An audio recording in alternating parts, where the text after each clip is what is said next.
Welcome to Season 2, Episode 92, but more importantly, our pre-Christmas episode of Comic Book Nation, the official podcast of comicbook.com. I am your host, Kofi Outlaw, and with me now, I got my squad, Matthew Aguilar. What up? Janelle Wheeler. Hey, everybody. And returning as I just saw your name, Life in Polaroid, but Nicole Drum is back with us on the show today. Hello. And today for our pre-Christmas episode, we got a couple good gift discussion for you guys. Based on fan request, we are going to be discussing our go-to Christmas movies, what we watch at the holidays every year, and whether they fit your version of a Christmas movie. We'll get into that. We will also be giving you a spoiler-free kind of review / impression of Wonder Woman 1984. Nicole and I have both been kind of fortunate enough to get to see the film already. So we're going to let you guys know without ruining a thing for you what you are kind of in for on Christmas Day and whether this should be your kind of Christmas Day viewing or not. Plus, we got to talk about that Coming to America trailer. We got to talk about all of that. The return of sexual chocolate, and not from this podcast. And we got new comics to break down today. We're going to be talking about the latest in the Marvel crossover, King in Black and White Knight, Harley Quinn on the DC side. So let's get started with all of that right at the top. Okay. So I thought we'd just kind of get it out of the way first. And so we can have everybody talk, since it's just me and Nicole on this one. Talking Wonder Woman 1984. The jealousy is real. The jealousy is real. I know. I mean, I thought you had ends with Patty Jenkins. You're doing an awesome Wonder Woman cosplay, and then, you just got coal in the stocking. It gets you nowhere. No, I thought about this actually. I was thinking about it before we did this show, and I was like, which one of us said the most about HBO Max? I don't know. You might be on the list. I don't know. That Roku deal, they had to settle for some money maybe because of you. So that makes sense. Hard feelings. Yeah.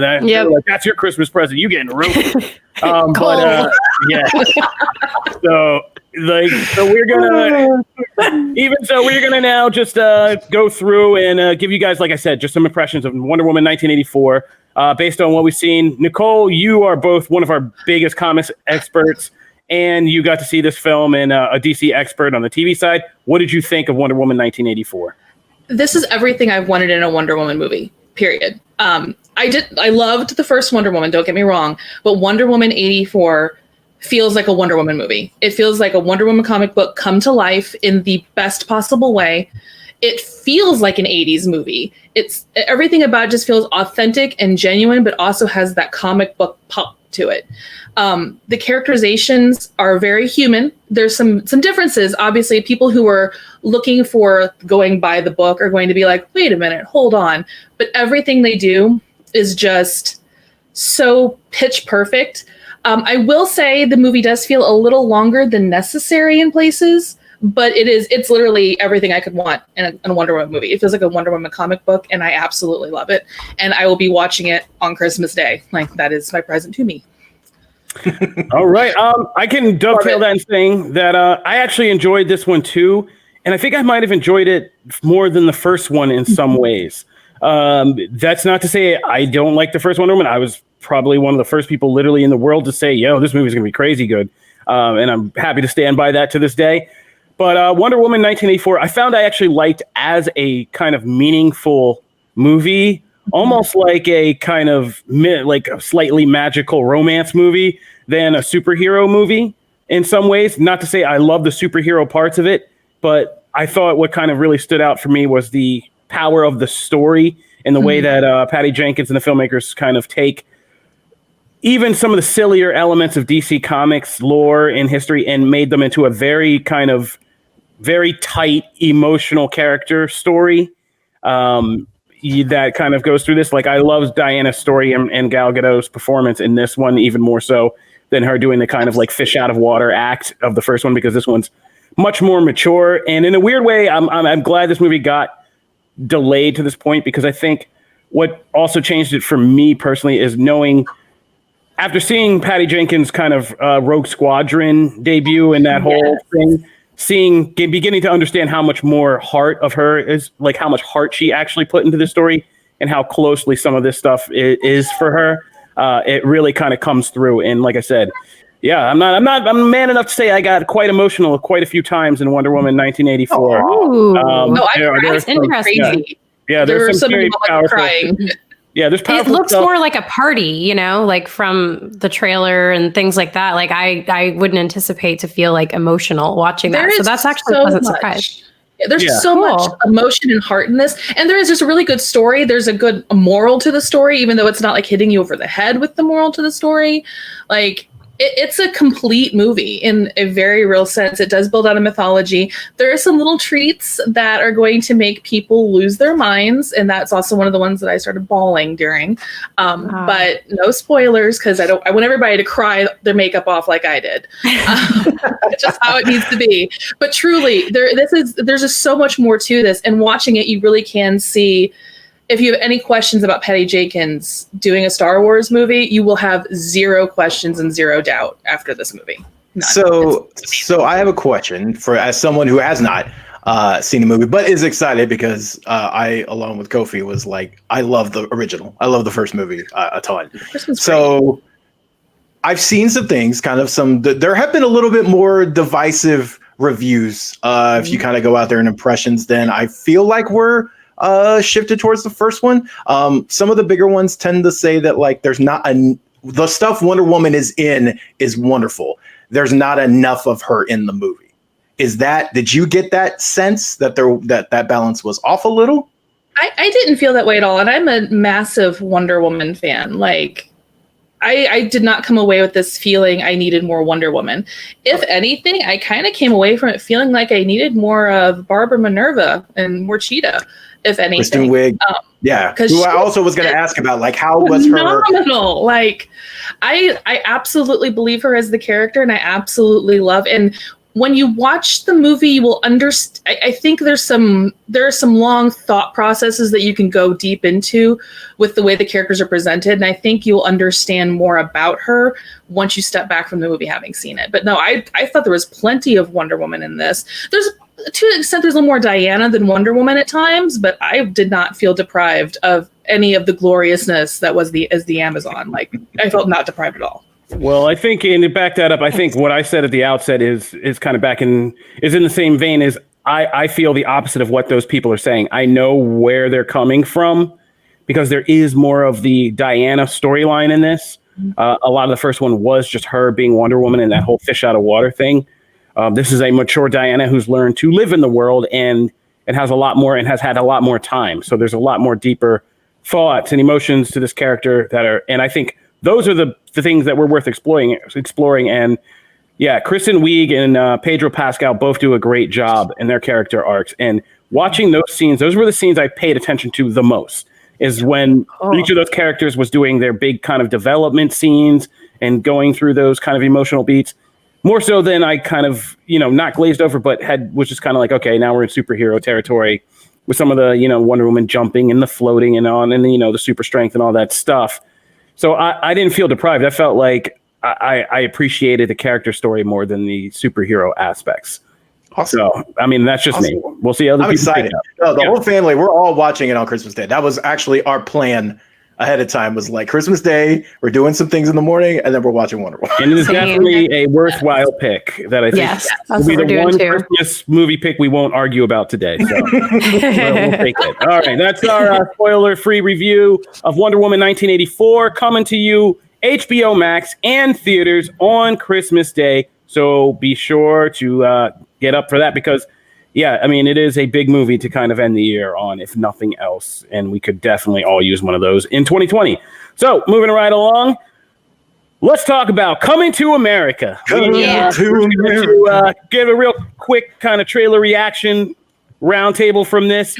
I'm in. I love Coming to America. I've been watching those TV syndicated, re-airings for basically like all my life. So there's no reason I'm not in. I like this trailer. I'm always apprehensive about direct sequels, but this one just looks like a good time, if nothing else, with Eddie Murphy and Arsenio Hall and the rest kind of getting hammered up. I'm looking forward to seeing like Leslie Jones and Wesley Snipes and Tracy Morgan kind of join. And this is going to make me happy. So I'm already in. How about you guys? Yeah, same. Massive. Super pumped.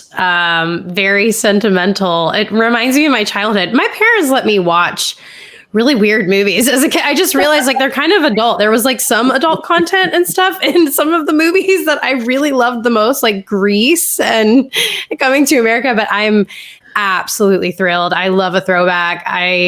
This was honestly one of my favorite movies growing up as a kid, believe it or not. So I cannot be happier. More content. Always branding. What about you, Nicole? Let's throw it to you. Again, it was one of my favorite movies as a kid too. My parents also let me watch some stuff they probably really shouldn't have, but drew the line at weird things. So who knows? Like I've never seen her. I think that's an 80, 90 kid thing, just like all around, just like riding in the backseat in trunks of station wagons. You know, it has to be like it was a wild time, man. Wild time to be alive. But I'm excited for it. I'm a little nervous about it. Like part of that, I can't tell if it's a matter of I just haven't seen the original in a hot minute. So I'm like, do I remember enough of this to pull this off? But I'm excited for it. I'm excited to see Eddie Murphy and Arsenio Hall be 1,000 characters again, because that right there is so much fun, and I'm definitely showing up for that if nothing else. That's a really good point. Like, I don't even remember what the trailer is actually about. I don't know the premise at all. All I was focusing on were their revival of all of these different characters. That is literally what I was focusing on. I honestly have no idea why they're going back to America. I agree.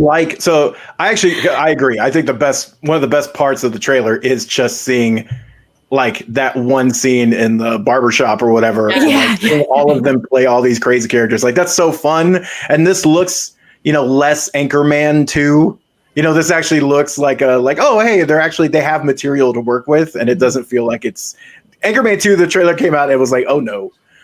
We're returning to this world, and it doesn't look so great. And this doesn't look like that at all. It's just very much the opposite, and I'm happy about that. And I think the premise is simple but interesting. I think like finding an heir for him to like have to go back, and like you're not just bringing him back, but like you're bringing the whole family there, and then you have Leslie Jones being the mom, and like she's a bolt of energy and pretty much everything. So I mean, I'm excited for that. I'm also excited that I hope like she's a great addition to a cast when it's focused and it's not like her taking over. So I think that's great because like you have the other characters to balance that out, and I think she'll be great. So I mean, I'm stoked. I'm in.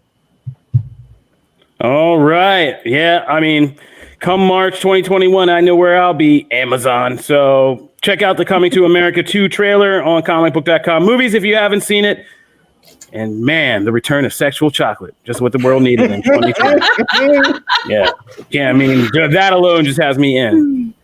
Whew. All right. Moving right along from that, let's talk about what's going on in comics. Matt, take us through what we are going to be doing this week in breaking down. Yeah, so this week's deep dive is going to be King in Black #2, which is beloved on the show. It's becoming a quick favorite. I know Janelle loves this. And then we're going to dive into some DC next as well. But first, let's touch on King in Black. So this is the second issue of the mega event. And of course, the last time we left Eddie Brock, he was literally falling for 22 pages. Here, we get to see what happens. He lands on a car. And he almost dies. And then kind of the big cliffhanger, which we're going to get into spoilers here. So before I go too much further, just FYI, spoilers incoming for these comics. So if you haven't read them, do yourself a favor, do that and then come back. But it seems like, oh my God, they might have actually killed him because it seems like there's a lot of back and forth between Spider-Man and Dylan, his son. And this was kind of a surprising issue in that sense. So Janelle, I know you're big into this event. So what did you think of this kind of as the follow-up? I was actually kind of emotional in it. It just seemed like super tragic on top of like the father-son relationship, even like Venom, like their relationship, like he's gone, right? Like Venom has exited. Like I don't know what's going on with them, but here's the thing.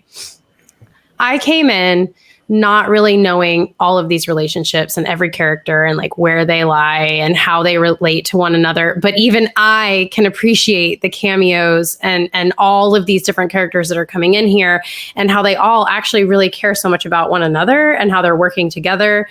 And I'm very confused. I need an explanation. It almost looked like Avenger walkers, like zombies at one point. Which the term that has been thrown around a lot is like those are venomized heroes. So essentially, anytime a symbiote gets takes over a hero, that is it. Like, now in this case, though, it's null, so it doesn't really apply. But I don't want to come up with another term. So that's where. So we left Black Cat, right? Yeah. She was like trying. She said she's gonna go steal Doctor Strange back. And I didn't see Doctor Strange in the mix there with all the other Avengers. So now I'm like, where are we? Like, how is this playing out? Who is where? Who's on first? Like, it's a lot of information to take in. And I'm loving that because it makes me consume obviously more content. I'm constantly go, okay, what's next? Who's lying where?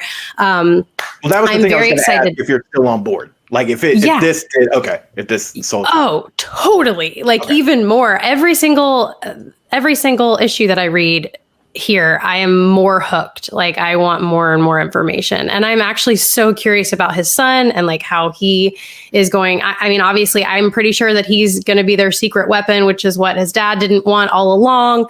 And it's just very exciting. Obviously I want to know he's falling down and it's really beautiful because I feel like it's literal, but then it's also really artistic and lovely the way that they're painting this picture of like his death and the relationships between every single person. I don't know. I just think it's a beautiful job. They've done a really good job in this comic to me.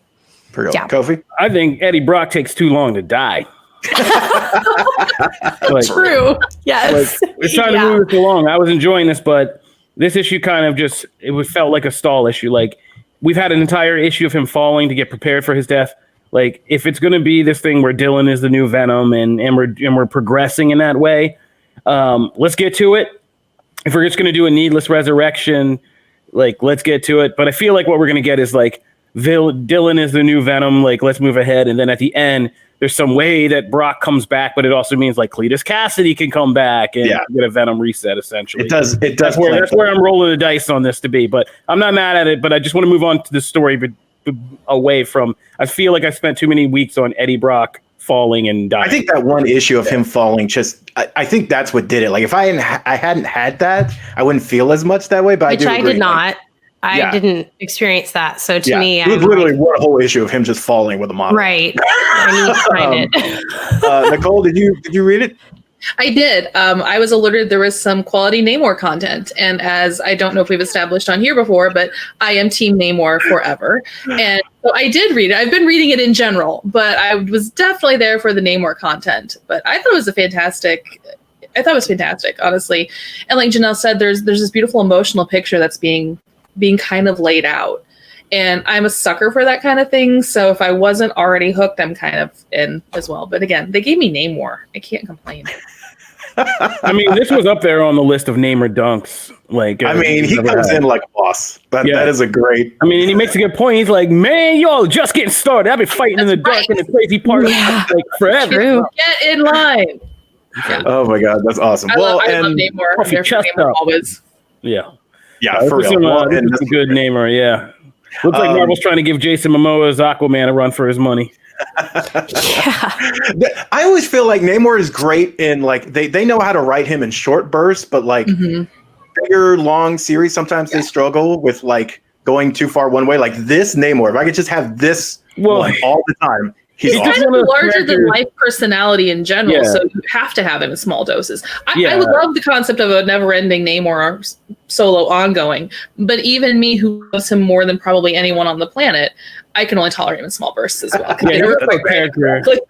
He's a major character backboard too. Like he's great for like bouncing other characters off him and like forcing them to have scenes with him. Like I love Namor in a scene with T'Challa, you know what I mean? Like that, those are always epic and they're awesome. I think the risk of you do with a Namor series is if once you got to get real deep and introspective, he kind of loses his flair somewhere around there. But all right, we're going to take a quick break. But when we come back, we are going to do the other half of comics on the DC side and see what Matt's got for us this week. Plus, we got to talk about our favorite Christmas movies. So we're going to do that too. Be sure to stay tuned.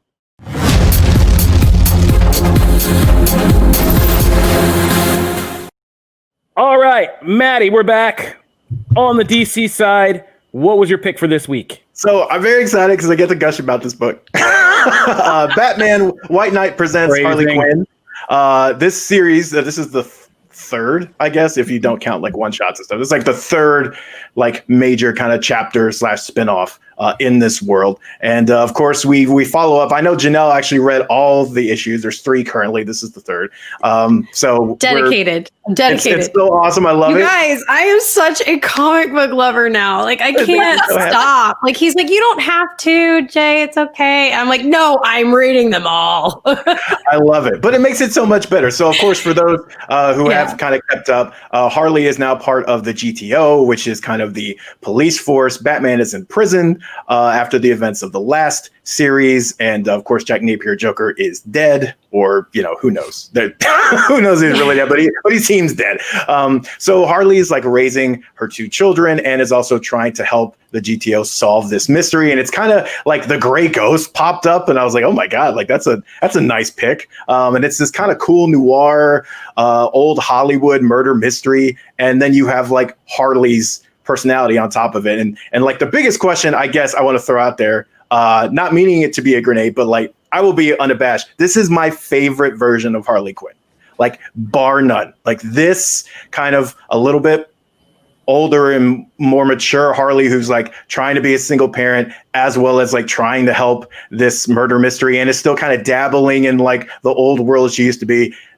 I love this, like everything from like the sarcasm and wit and stuff, like everything about this Harley I love. So 1, what did you think of this version of Harley Quinn? And 2, what do you think of this issue in particular? I'm just gonna be real quick. I'll go a step further and say I think this is my favorite version of Harley Quinn, and I think this is the best that anything in the Batman franchise has done as like a noir story and like kind of a fun detective noir story. This is the best one of those I've read. Definitely the best in this whole White Knight line. It's just very enjoyable, and the art is gorgeous. And like you said, oh my God, Mateo's Scalera art. And it's actually, it feels like the Batman animated series come to life, except like with Harley Quinn now taking over the show. And yeah, it's just really good storytelling and really enjoyable. And like I said, let me reiterate, really gorgeous. But I think that's why, too, just before, as a small aside, because it didn't start out this way, right? Like this series has gone through, it starts out kind of really dark and very Batman-centric, and it did not feel, I liked it then, but it did not feel like the animated series vibe. It's since Harley has taken over that it's feeling that way, and that's why, like, it's even better now. So anyway, my small aside. Nicole, Janelle? I love it. And we've talked about this. We've talked about this series before, Matt. Like, I love the series in general. I'm also a huge Harley fan, and I agree with you. This is probably the best version of Harley Quinn. Period. You're right. Her personality is there, and this issue in particular, there's just so many layers to the story and to the character. And like Kofi said, it's gorgeous. It is just a gorgeous issue, both in terms of story, the way it's presented, and it's also just gorgeous to look at. Like, I read through it. It's one of those things I like to save this comic to read for fun, like just to enjoy it and savor it. So I quickly read it to be ready for this, but it is gorgeous and it's so well done. And I think that of all of this world that they've come up with, this is the strongest series, but it's also the strongest issue thus far, in my personal opinion. Agreed. Janelle? Yeah. Stunning. Very exciting for a new comic book reader to experience Harley in this way, because I'm learning every single thing that they drop. Like, to me, it's a bomb every time. Like, wait a minute, Harley wears glasses? Like, wait a minute, Harley has short hair? Wait a minute, Harley is older? Wait a minute, she has 2 kids? Like, it's very, like, for me, who's used to like movie Suicide Squad, it's really shocking. I cannot get the Harley voice in my head when I'm reading it. I read her like she's Joe Schmo, like a newscaster or something. I am not getting the Mr. J. I'm not getting any of that like in my mind. And so it almost feels like a different character for me, which is kind of lovely, because I feel like I'm falling for a whole different new person. And I'm not really like putting her in that like pigeonhole, like, oh, that's Harley, like wacky Harley, like doing her thing. And so it's been really fun. It's been exciting. And I'm surprised constantly, like when they brought Poison Ivy in, and like, I was just like, wait, what? Oh my God. It's just very exciting to see everything in such a refreshing, different way. And I think they did such a good job. Like, it just feels really nice to read a comic like this. Yeah. Booyah. Well, that is our deep dive comics discussion, but I definitely recommend you check. It's only 3 issues in, and it's a mini series, so you can definitely catch up pretty quick. Definitely. Yeah. I read it in one road trip. All right. That is it for comics this week. 2 good picks for you to read. Moving right along. Let's get into something a little bit more personal and timely. What are our go-to Christmas movies? One of our most loyal fans, Joseph Duda, threw this out to us and said he wanted to know what are our go-to Christmas movies. So we were like, you know what? It's time for some fan interaction. You guys have hung with us through this crazy 2020, and let's get into it. You want to get into our minds? Let's take a trip. First up, I didn't know that we were going to have a grenade on this, but Janelle said something crazy, and it made me back up. I defend myself. No, we're going to go. My go-to was Home Alone, and Janelle's go-to Christmas movie was Home Alone 2, which she claims is better than the original. It's so please. Better. Okay, I think it's better. More than that. First of all, if you've ever been to New York during Christmas time, it is the epitome of Christmas. It is magical. On a flex, really? Listen, flex? You lived there. That's different than like visiting. I wasn't even going to flex that muscle, but no, New York City during Christmas is just magic, and you can feel the magic. Also, Pigeon Lady, like you can't beat Pigeon Lady. Like she is everything. Pigeon Lady skit. Yeah, I think I was about to say Kristen Wiig, just bringing all our discussions together. Kristen Wiig just exposed the real dark truth of that prison or that Saturday Night Live. Oh my God. On Saturday Night Live. Yes. Oh my God. If you guys haven't watched it, just literally Google that one clip. But also, you get the whole cast. There's no recasting, so it's amazing. I know people are like, well, there's one cameo in there that ruins the whole thing. I'm rolling my eyes at you. It's 2 seconds. Get over it. Like, I'm not going to let that person ruin my Christmas spirit. But I think that the hotel staff is amazing. They're hilarious. I just think that it's a more engaging story. You're in a toy store. It's like about giving money to sick kids in the hospital. He saves Christmas for the kids. He's still home alone, but he's freaking lost in New York. Like, it is the Christmas Home Alone. The other one is just Home Alone. Like, they could have done that not Christmassy. I can think here's the thing I would like us to bring together as a group. I think we can all agree that both of these are way better than that horrible atrocity that is the third one. I've never seen it. Charlie is not here. So yes, we can. Also, I only picked Home Alone 2 because Matt picked my 2 favorite movies, which is White Christmas and Elf. They're both my favorites. Way to give away my picks. Oh, sorry. Well, yeah, spoilers. We need a graphic. I thought you were going to tell why. All right, here we go. But here's my rebuttal. Yes, Home Alone 2 may have all the things you say. Home Alone 2 is kind of questionable as a Christmas movie. It is a Christmas movie in a sense. It is more a New York movie than it is a Christmas movie. It is Christmas just because it is set at Christmas because the first one was. The real focus of it is the New Yorkness of it. So you could just take it out of the Christmas genre in a lot of ways and just been like a family vacation that they messed up. And it would still be the kind of same thing, even if you wanted to save a toy store or whatever else. Home Alone 1 is the quintessential Christmas movie of our time. I just remember being a kid in the theater, just having that experience and seeing that and knowing that was going to be like one of my Christmas movies. The soundtrack is the soundtrack to our Christmas now. Like, true. You can't this time of year comes around and you just start singing yourself. Yeah,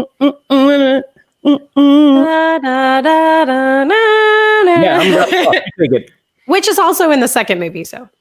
Oh man, I haven't sung any happy songs in a long time. Like I have a bunch of Grinch dust. I love how she slipped that in there. She totally slipped. Oh, please stop it! Please stop it. But it's just a classic. The formula, the whole thing, just it's the classic, and it's the one I'm sticking with. The second one wouldn't exist without the first one. Yeah, so. and I enjoy Die Hard for kids. Yeah, and you can't go wrong with that.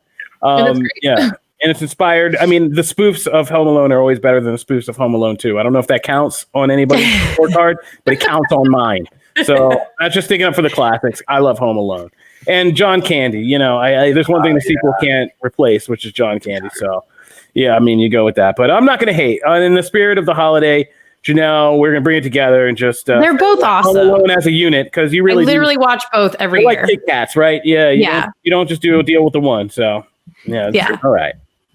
Maddie, what do you got? Well, told everybody else's favorite. We know two of mine. You should sing it. No, I'm not going to sing it. I'm not going to sing it. Santa! I love Elf. Elf is one of my favorite movies. I feel like just because like I actually am Buddy at times, like my personality, like I'm just very much that. If he had like a mean streak, that would be me. So I adore Elf. One of just the reasons why it's just because there's just so many quotable moments, but like it's the ridiculous parts of that movie that I love. Like when he's like building the Christmas display in the store and he's like doing all the like snowflakes and he's building all this stuff. And of course, like the classic moments of like the maple syrup and the spaghetti and like all that stuff. Right. But it's buddy. There's oh my God, Norwal. Hope you find your mom. I mean, Dad. Hi, buddy. Hope you find your dad. That's so good. Yep. So yeah, I mean, there's just a wonderful like innocence and sweet compassionate story that forms the bottom of it. So you have all these ridiculous antics, and it's that. I adore like classic Christmas movies. So of course, White Christmas is at the top. That is like one of my favorite soundtracks of all time. I can listen to Bing Crosby Christmas stuff on loop. Danny Kaye is just so wonderful in that movie. Like White Christmas is just a classic that I always wanted to move to Vermont. Because of that movie. Like that movie made me want to move to Vermont. It took me That years is my favorite Christmas movie of all time. It took me years to realize that like, they're not still driving those cars. Like seriously, were you born as a 50-year-old man? I mean, I feel like look at what being like, where's my scotch? I grew up on like Golden Girls and like, of course, like yes, I am like an 80-year-old man. Like I still want a Mr. Belvedere reboot. Like no one else wants that. I do. Oh my God, I would watch that. Yeah, thank you. So yes, I have come to terms with it. I will say the movie that Janelle did not spoil is and it's also kind of in the thing of like Home Alone 2, where it's like parts of the movie take place during Christmas. So to me, it is a Christmas movie. Sleepless in Seattle is a great movie, and I can quote like most of that movie, and especially the scene where like he's by the radio and he's like saying the thing about his wife. Oh my God. Anyway, I watch that every Christmas. It's such a great. I've never watched that during Christmas time. I think I will this year. Christmas watch, yeah. Yeah. It's a good one. To balance things out, Die Hard. That's all I'm going to say. Yeah. Welcome to the party, pal. All right. That'll do it for our Christmas movie picks, but we got to know what you guys think. Hit us up. Oh, wait, did we get Nicole? No, you missed me entirely, and I've got a really one that's probably controversial. I'm so sorry. For some reason, I thought you went before Matt and his insanity. No. Go ahead. My favorite Christmas movie is Batman Returns. Yeah. That's awesome. Definitely the only one we should be putting on this particular podcast. So awesome. Such a good Christmas movie. Didn't even think about it. And it's a Christmas movie for people who aren't necessarily comfortable with Christmas, or the people who maybe feel alone or forgotten. And I just love it. It's so Christmas, and it's creepy Christmas. Like, come on. I mean, we just got done with Halloween. I'll take I just recently rewatched that, and it has grown on me as like just a crazy Christmas movie. You are correct. I mean, that's totally right. And it is. I think you've hit the nail on the head. It is like for oddball Christmas people. This is a great one because it is a major theme of that movie. So, see if you can spot the Flash cameo. You know, that's key. It's coming back. All right, so that'll do it. I think we got everybody now. But great picks all around. In all seriousness, and if you guys want to let us know, we want to hear what your favorite go-to Christmas movies are. You can hit us up at the hashtag Comic Book Nation or at Comic Book Nation, our Twitter handle. So be sure to do that. That'll do it for this edition of Comic Book Nation. So we're going to go and head out and say Merry Christmas, Happy Holidays to everyone. We hope to see you guys again. We will be putting up our full spoiler discussion of Wonder Woman 1984 on Monday after everybody has gotten a chance to see it on HBO Max. So be sure to come back for that. And then I think we're going to be taking a break, and we're going to be coming back in the new year and kicking off season 3 with some renewed energy for 2021. But thank you guys for riding with us. And If you're just getting in the show, be sure to hit us up at the Twitter handle at ComicBook Nation. New episodes are put up weekly, and we'll do some special episodes like Wonder Woman where we need to. You can also find us on all the podcast platforms like Apple Podcasts, Spotify, Stitcher, and all that. Otherwise, leave us a 5-star review on Apple Podcasts, because when we get back in our merch closet next year, we're going to be sending out T-shirts to our 5-star reviewers. So be sure to be one of them. Otherwise, once again, Merry Christmas, Happy Holidays. We'll see you guys next time on Comic Book Nation. Peace. Deuces. Bye, everybody. Oh.